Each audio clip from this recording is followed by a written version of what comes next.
السلام عليكم ورحمة الله وبركاته. إن الحمد لله نحمده ونستعينه ونستغفره ونتوب إليه ونعوذ به من شرور أنفسنا وسيئات أعمالنا. من يهده الله فلا مضل له ومن يضلل فلا هادي له. أشهد أن لا إله إلا الله وحده لا شريك له، وأشهد أن محمدًا عبده ورسوله صلى الله عليه وعلى آله وأصحابه وسلم تسليمًا كثيرًا. أما بعد، فيا أيها المسلمون، أوصيكم وأوصي نفسي بتقوى الله عز وجل. قال تعالى: يا أيها الذين آمنوا اتقوا الله وكونوا مع الصادقين. Nausia eji Waislamu pamoja na kuhusia nafsi yangu katika kumcha Allah subhanahu wa ta'ala.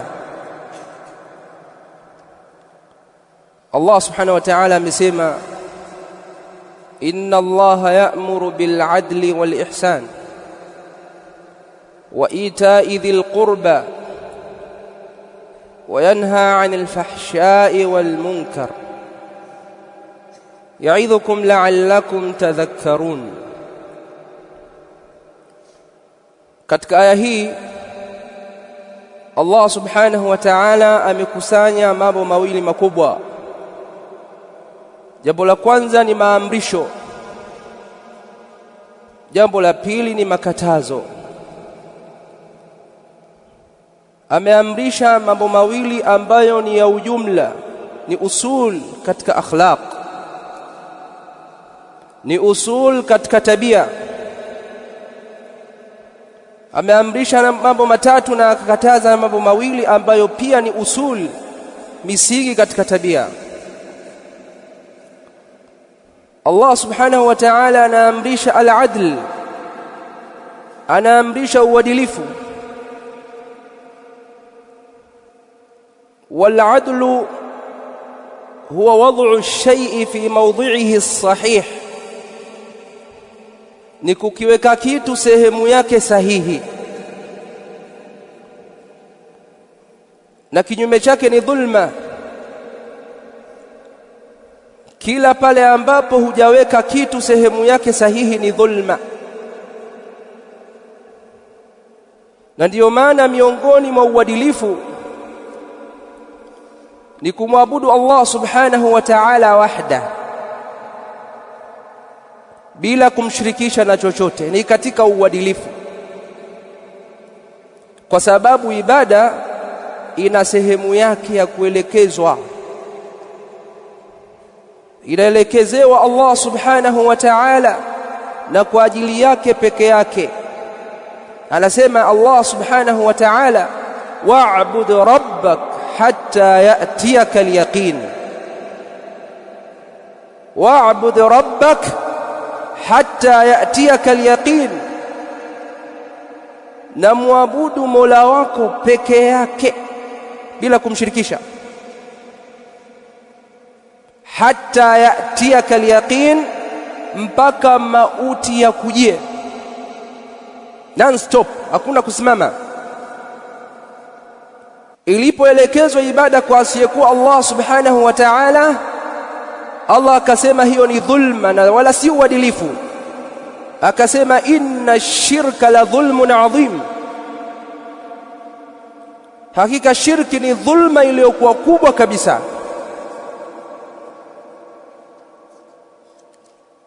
Hii ni nguzo kubwa katika nguzo za Uislamu, na ni nguzo kubwa katika nguzo za iman. Shahadatu an la ilaha illa Allah wahdah la sharika lah, wal imanu billahi wahdah. Kwa hiyo katika uadilifu ni kumwabudu Allah subhanahu wa ta'ala wahdah, na katika dhulma ni kumshirikisha. ukaomba vinyamkera, ukaomba mizimu, ukatambika katika vibanda, katika miti, katika mizimu wanaoitakidi mizimu, wama ila dhalik. Yote hii ni dhulma na wala sio uadilifu. Wa min al-adl, na katika uadilifu ni kumfuata Mtume sallallahu alayhi wasallam. Qul in kuntum tuhibbuna Allah fattabi'uni yuhibbukumullah wa yaghfir lakum dhunubakum. Sema Muhammad, waambie ikiwa mnampenda Allah subhanahu wa ta'ala, fattabi'uni, nifuateni mimi Muhammad ninayowaelekeza, ambayo si mengine isipokuwa ni wahi kutoka kwa Allah subhanahu wa ta'ala. Lolote ambalo hajalielekeza Mtume sallallahu alayhi wasallam, hata kama likiitwa ibada, usilifuate, kwa sababu ni uzushi, na uzushi haufai kwenye dini. Wa min al-adl, na katika uadilifu ni al-adl bainaka wa baina nafsik wa baina ikhwanik wa baina jiranik wa baina ahli mujtama'ik. Na katika uadilifu ni kuifanyia uadilifu nafsi yako kwa kuihurumia, kwa kujiweka mbali na maasi, kujiweka mbali na kila aina ya maasi. Ni kuhurumia watu wako wa karibu, wazazi wako, watoto wako, kwa kuwapa haki zao. Ni kuwahurumia majirani kwa kuwapa haki zao. Ni kuwahurumia watu wa jamii yako kwa kuwapa haki zao. Almuslimu man salima almuslimuna min lisanihi wa yadihi. Mtume sallallahu alaihi wasallam anasema Muislamu wa kweli ni yule ambaye Waislamu wenzake watasalimika na ulimi wake, yaani maudhi ya ulimi wake, matusi, kejeli, dharau, uongo, ufitinishaji, umbea, uchochezi, wama ila dhalik. Wa yadi, na Waislamu wenzake watasalimika na mikono yake, asiwaudhi, asiwafanyie uadui kwa dhulma, wama ila dhalik. Wala ta'tadu, Allah anasema msifanye uadui, inna Allah la yuhibbul mu'tadin. Hakika Allah subhanahu wa ta'ala hawapendi wafanya uadui. Ayuha almuslimun, katika yaliyoamrishwa na aya hii al-ihsan. Inna Allah ya'murukum bil adli wal ihsan. Allah anaamrisha uadilifu na ihsan. Wal ihsanu lahu ma'nayan 'am wa khas. Ihsani na maana mbili, maana ya ujumla na maana maalum. Ama maana ya ujumla huwa itqanu a'malik, ni kufanya uzuri matendo yako ya ibada. Na Mtume sallallahu alayhi wasallam ameeleza kwamba anampenda mja ambaye akifanya jambo ayutqinahu, alifanye kwa uzuri. Hadha min al-ihsan, kutekeleza mambo ya ibada kwa uzuri wa hali ya juu. Ukiswali uswali kiuhakika, kitoa zaka uhakikisha unaijua zaka jinsi ya kuitoa. Birrul walidain, uangalie wazazi wawili kwa moyo mmoja, sio kwa kulazimishwa. Wa hakadha at-tasadduq, unapotoa sadaka utoe kwa moyo mmoja na kwa mapenzi, wa ghairi dhalik. Ama maana maalum ya ihsan, naf'u an-nas, kuwanufaisha watu kwa chochote ulichojaliwa na Allah subhanahu wa ta'ala, imma kwa ilmu au kwa mali au kwa ushauri au kwa maelekezo, wa hakadha, au kwa tarbia, kwa malezi, yote ni ihsan.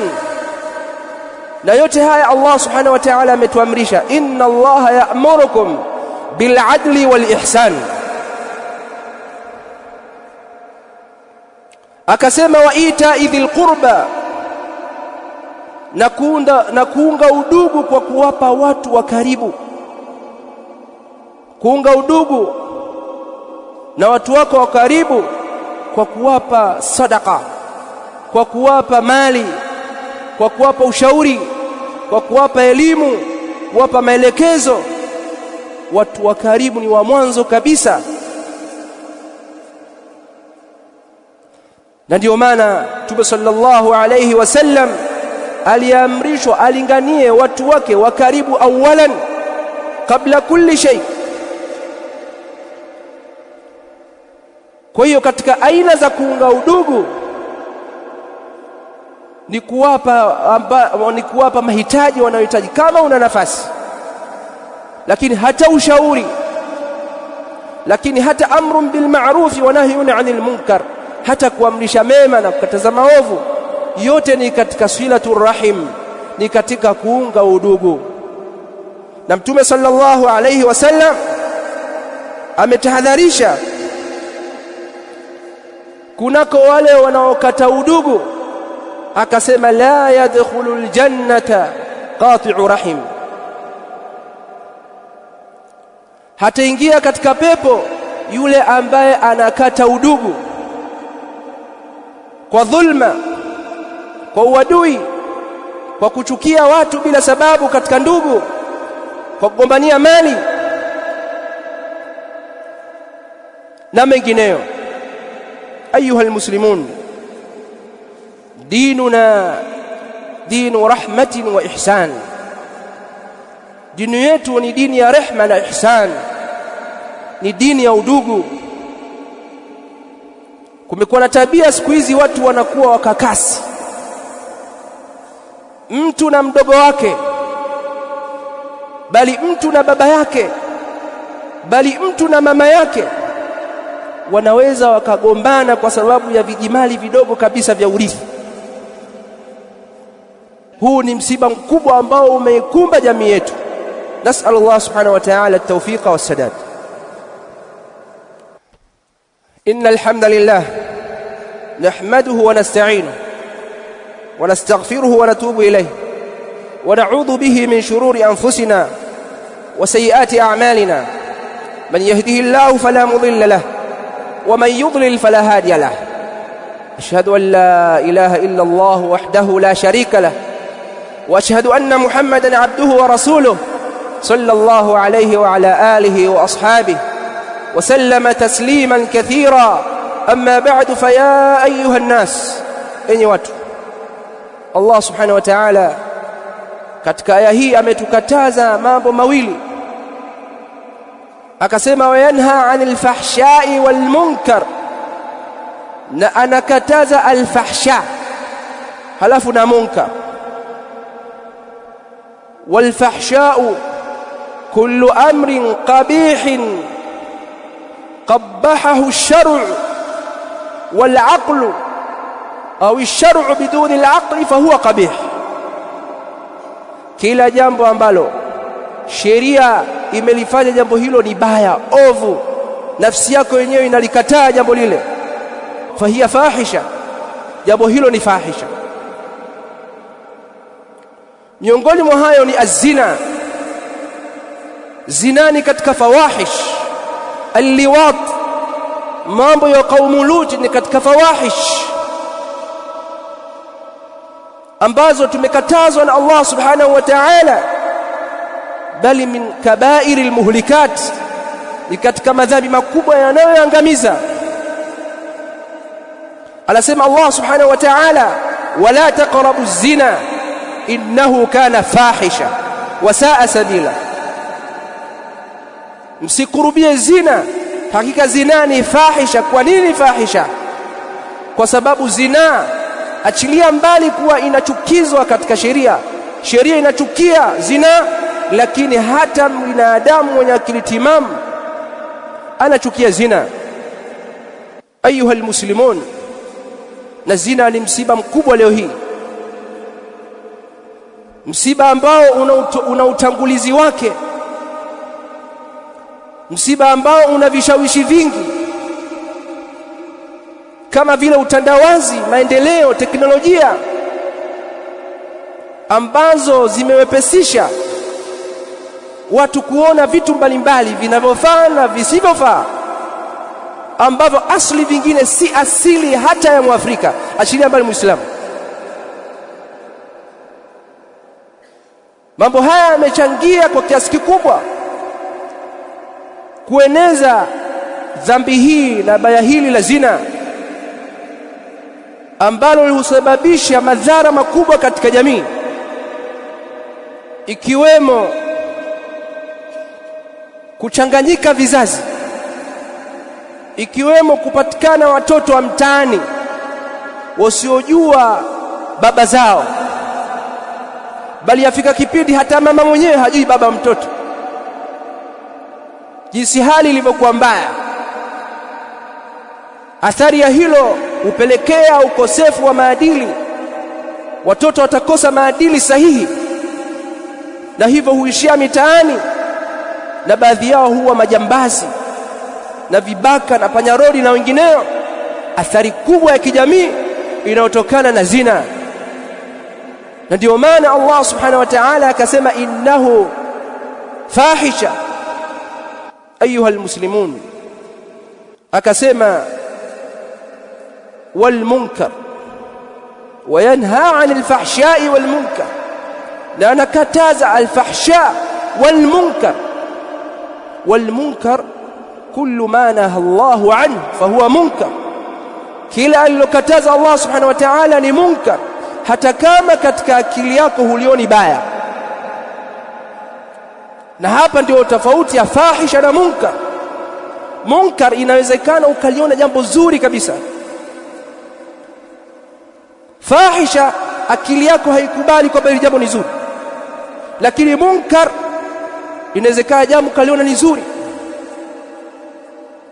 Miongoni mwa hayo ni miziki, ambayo ni katika vichocheo vikubwa vya zina. Na ndio maana hapa akaunganisha kati ya fahsha na munkar au fahisha na munkar, kwa sababu yanayopatikana katika fahisha yanachochewa zaidi na baadhi ya mambo ya kimunkarati, na miongoni mwa hayo ni muziki, ambao umekuwa janga kubwa leo hii kwa vijana. Muziki ni haram katika Uislamu na katika sheria Allah subhanahu wa ta'ala. Anasema Allah subhanahu wa ta'ala, wa minan nasi man yashtari lahwa alhadith liyudhilla an sabili llahi bighairi ilm wa yattakhidhaha huzwa. Na wako watu ambao wananunua mambo ya upuzi, ndio lahwa alhadith, ili waweze kupoteza watu kutoka katika njia ya Allah subhanahu wa ta'ala. Ibn Mas'ud radhiyallahu anhu na wengineo katika masahaba wa Mtume sallallahu alayhi wasallam wametafsiri hapa kuwa lahu alhadith ni muziki. Na ushahidi wa hilo, sikilizeni, au wanaosikiliza hiyo muziki wanajua maudhui ambazo zimo katika muziki. Asilimia 99 zinahamasisha zina. Wa ma'al asafi shadid, na kwa masikitiko makubwa jamii yetu imeingia humo na imeangukia humo, wakubwa kwa wadogo, wake kwa waume. Unaweza ukasema vijana tu, lakini hapana, hata watu wazima. Na kina mama wamekuwa mtihani mkubwa zaidi, na staili zao za kucheza vigoma na kucheza uchi mamitaani, mabarabarani, huku wakiwa na watoto wao wadogo wakiwaangalia. Mambo ya kufanywa vyumbani wanayoonyesha hadharani mitaani. Inna lillahi wa inna ilayhi raji'un. Huwezi kuita jamii ya namna hiyo isipokuwa itakuwa ni jamii iliyokuwa na takhalluf. Maana yake ni jamii iliyochelewa, inayoishi miaka hiyo ya kibedui ya kishamba sana. Ama jamii ya watu waliosoma na kustaarabika hawezi kufanya vitu kama hivyo, achilia mbali kuwa dini imekataza. Ayuha shabab, enyi vijana, eleweni kwamba umma hauwezi kuendelea katika dini au dunia isipokuwa baada ya kuwa serious kwa kuacha maovu na kushikamana na yale ya haki na yenye faida, ima katika dini au katika dunia. Ndugu Waislamu, kwa kuwa tuko katika mwezi wa Rajab, napenda kutoa tambihi ya kuwa mwezi huu ni katika ashhurul hurum, ni katika miezi mitakatifu ambayo Allah subhanahu wa ta'ala amesema, fala tadhlimu fihinna anfusakum, msizidhulumu nafsi zenu katika miezi hiyo. Kwa hiyo madhambi katika mwezi wa Rajab na miezi mingine ya ambao ni miezi mitukufu ni makubwa zaidi, yani dhambi zake ni kubwa zaidi, maasi ya dhambi zake ni kubwa zaidi katika miezi hii. Hata kama katika miezi mingine ni dhambi na haifai, lakini katika miezi mitukufu dhambi ni kubwa zaidi. Idhan hii kikiwe kichocheo kwetu sisi cha kujiepusha na kila aina ya maasi ikiwemo muziki. Na mwezi huu ayuha almuslimun hauna ibada maalum, na hadithi zote zilizopokewa kuwa na ibada maalum ni hadithi dhaifa. Lakini mtu anaweza kufanya ibada yake kama kawaida, anaenda umra wa hakadha. Wa min babi tanbih, na katika mlango wa tanbihi pia ni kuhusiana na yanayoendelea ya kusherehekea sikukuu ambazo si za Kiislamu, ambazo ni ibada kwao sio kwa Uislamu. La yajuzu ala almuslim almusharaka fiha, haijuzu kwa Muislamu kushiriki, kwa sababu kwao ni ibada, wanafanya ibada kama ambavyo wao pia wanaona haifai kushiriki katika ibada zetu ambazo ni ibada. Huwezi kuingia msikitini akaswali kwa sababu kwetu ni ibada, na ndio maana hata tukiswalia maiti wanakaa nje kwa sababu kwetu ni ibada, kwao si ibada. Kwa ibada yoyote ambayo si ya Kiislamu haifai wewe kushiriki, pamoja na kwamba tunaamiliana katika miamala ya kidunia kama majirani, bila kufanya uadui mtu wala kumdhulumu, tunaishi kwa ujirani na amani kabisa. Hili ni jambo la wajibu. Lakini mambo ya ibada yasiyokuwa ya Kiislamu usivuke mpaka. Ayuha almuslimun, tunamwomba Allah subhanahu wa ta'ala atupe tawfik katika kufuata ya haki na atuepushe na kila aina ya batil. Tunamwomba Allah subhanahu wa ta'ala atuzidishie amani ya nchi yetu ambayo ilijaribu kujaribiwa na baadhi ya watu, lakini walhamdulillahi alladhi bi ni'matihi tatimmu as-salihat. Nashukuru kwa neema hii Allah subhanahu wa ta'ala ya kutuondoshea janga hili, na ili amani izidi kuendelea lazima tuendelee kuleta istighfar, kuleta toba kwa Allah subhanahu wa ta'ala kwa maasi yetu tunayoyafanya. Kila mmoja na maasi anayoyafanya.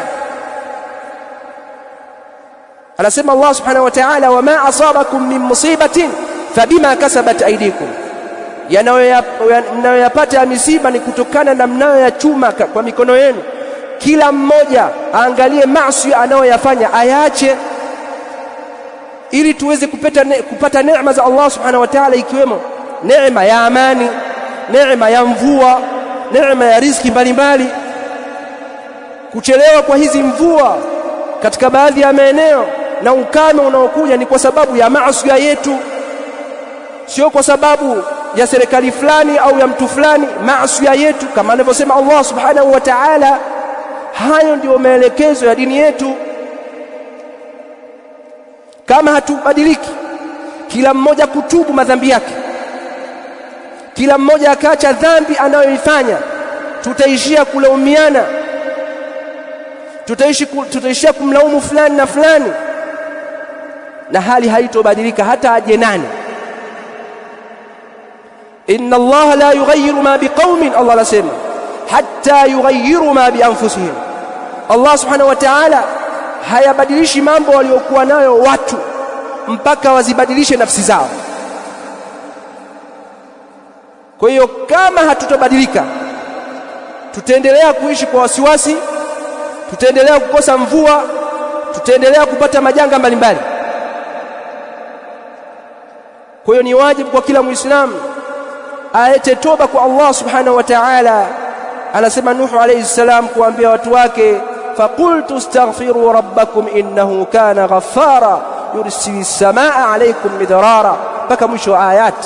Ikawaambia leteni istighfar, Allah atawaletea neema mbalimbali ikiwemo mvua zisizokatika. Nas'alu Allah subhanahu wa ta'ala alhidayata wat tawfiq, wa sallallahu ala nabiyyina Muhammad wa ala alihi wa sahbihi.